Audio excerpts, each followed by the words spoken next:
सबसे पहली बात तो ये कि पहले आपका शुक्रिया यहाँ आने के लिए और मुझे मौका देने के लिए आपसे बात करने का।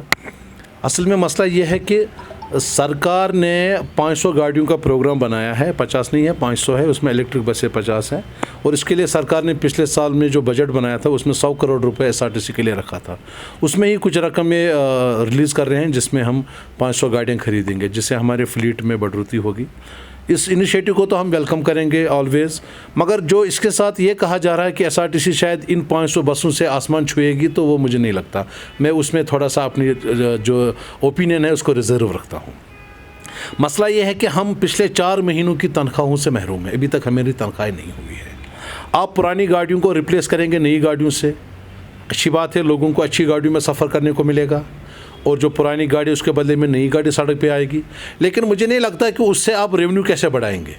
आप हमारे अखराजात जो है, हमारी सैलरी जो है, वो अभी भी कंपनसेट नहीं हो रही है। अगर गवर्नमेंट वाकई में ट्रांसपोर्ट को एक्सपेंड करना चाहती है, लोगों तक पहुंचाना चाहती है ट्रांसपोर्ट की फैसिलिटी अच्छे तरीके से नई गाड़ियों के थ्रू और एडुकेट ट्रांसपोर्ट फैसिलिटी, तो उनको फिर हमारे अखराजात भी उठाने पड़ेंगे। एक साइड से आप कहते हैं कि आप लोगों को सर्विस दे दो, दूसरे साइड से आप कहते हो कि आप प्रॉफिट अर्निंग कॉरपोरेशन बनो। जब पूरे इंडिया में कोई भी कॉरपोरेशन प्रॉफिट मेकिंग नहीं है, तो एसआरटीसी जिसके पास 700 गाड़ियाँ हैं, यहाँ तो गुजरात के पास हज़ारों 6000 के करीब गाड़ियाँ हैं, जब वो प्रॉफिट नहीं कमा सकते, आरटीसी कहाँ से कमाएगी।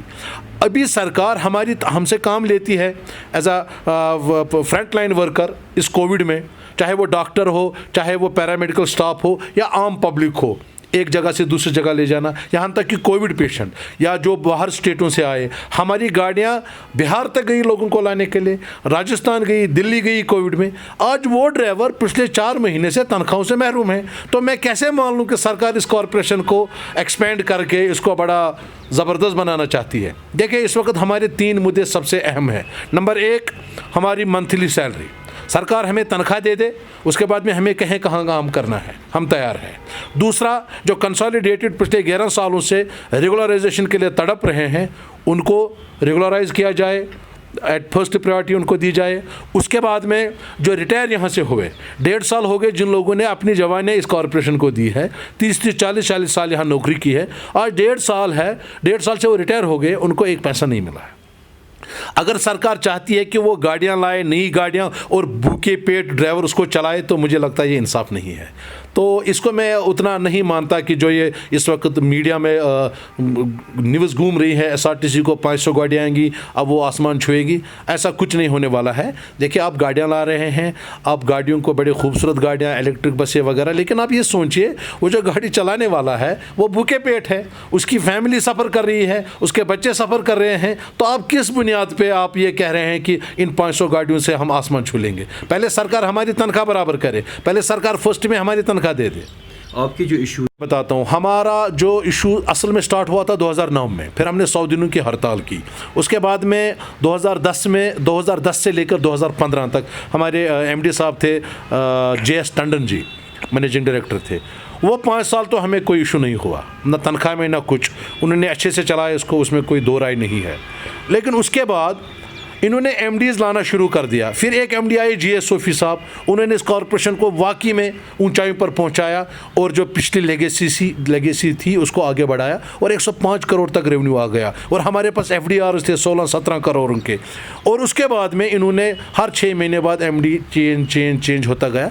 असल में MD भी कुछ नहीं करेगा। असल बात यह है कि 2019 से हमारी प्रॉब्लम शुरू हो गई, जब हड़तालें शुरू हो गई, कर्फ्यू हो गया, सारा कुछ निज़ाम बंद हो गया। उसके बाद में कोविड आ गया। इस वक्त भी इंटरस्टेट सर्विसेज नहीं चल रही है, लेकिन उसके बावजूद भी हम काम कर रहे हैं। अगर हड़ताल था, कर्फ्यू था, कोविड था, लेकिन आरटीसी बैठा हुआ नहीं था, आरटीसी का मुलाजिम काम कर रहा था। आज हमने कोविड में पैसा कमाया, DC लोगों के पास हमारा पैसा पड़ा है, वो रिलीज़ नहीं कर रहे हैं, जबकि हमने गाड़ियाँ चलाने के लिए जो हमने किसी दूसरे डिपार्टमेंट से पैसा कमाया था, उस पैसे को हमने तेल पे खर्च किया, जो वियर एंड टियर उस गाड़ी के लिए है। यानी हमने कोविड में उल्टा अपनी जेब से पैसा लगाया, और जो हमने कमाया वो DC हजरात नहीं दे रहे हैं। मैं आपके माध्यम से डिस्ट्रिक्ट मजिस्ट्रेट साहिबान से मोदबाना गुजारिश करता हूं कि वो हमारे हाल पर रहम करे, और जो पैसा उनके पास है हमारा कोविड का, वो पैसा हमें दे दे। तो उन्हीं से जनरेट हो। देखिए, असल में मैंने पिछली बार भी आपसे बात की थी, मैं एक बार फिर सरकार को कहना चाहता हूँ कि ये 21वीं सदी है। लोग इस वक्त दुनिया इस अर्थ से बाहर निकलने की सोच रहे हैं। लोग मून पे जाना चाहते हैं, वहाँ होटल बना के रहना चाहते हैं। इतनी एडवांस सोच हो गई, इतना एडवांस टेक्नोलॉजी हो गई, लेकिन हमारे सरकार में जो थिंक टैंकर है, जो इस चीज़ को बनाते हैं, वो अभी भी 1947 की सोच लिए हुए हैं। अगर आपने कॉरपोरेशन बनाई है, पार्लियामेंट ने एक्ट पास किया, पार्लियामेंट ने कहा कि ये कॉरपोरेशन है लोगों को सहूलियत देने के लिए, लोगों को फैसिलिटेट करने के लिए, उनके मसाइल को हल करने के लिए, जो ट्रांसपोर्ट के हवाले से मसाइल दरपेश है लोगों को, हम वो कर रहे हैं। आप कह रहे हैं आप लोगों को फैसिलिटी दो, प्राइवेट वाला 1000 रुपये लेगा, जम्मू तक आरटीसी 400 लेगा, लेकिन फिर भी आप मुझसे प्रॉफिट मांग रहे हो। एसआरटीसी 20 साल तक आपने कोई पैसा नहीं दिया प्लान फंड में, जबकि आपको 65 देना था हमारा कैपिटल इन्वेस्टमेंट। कहाँ दिया आपने? आपने टर्माइल के दौरान सब लोगों को रिहेबिलिटेट किया, आरटीसी को नहीं किया। 606 मैंने पिछली बार वर्चुअल मोड में ऑनरेबल फाइनेंस मिनिस्टर साहिबा से बात की।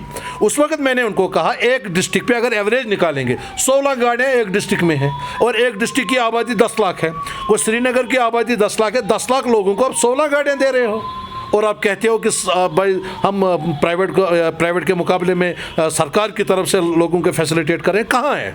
हमारे पास फ्लीट होना चाहिए था 1000-1500 कम से कम, और गवर्नमेंट को बजट में रखना। जैसे हिमाचल प्रदेश की गवर्नमेंट सरकार, वहाँ की सरकार मुलाजमिन को तनख्वाह देती है, वो ये नहीं सोचती इन्होंने कमाया नहीं, और हर साल वहाँ पे पिछली साल में ऑन रिकॉर्ड कह रहा हूँ 350 करोड़ रुपए मिले उनको नई गाड़ियाँ खरीदने के लिए, पुरानी गाड़ियों को रिप्लेस करने के लिए, और अपने इंफ्रास्ट्रक्चर को और थोड़ा सा ठीक करने के लिए 350 करोड़, 100 करोड़ रुपए बजट सपोर्ट। आप हमें देते क्या हैं? मैं गवर्नमेंट से गुजारिश करता हूँ हमारी तनख्वाहों को वागुजार किया जाए और उनको रेगुलर करें। दूसरा, हमारे कंसोलिडेटेड ड्राइवर्स हैं उनको रेगुलर करें।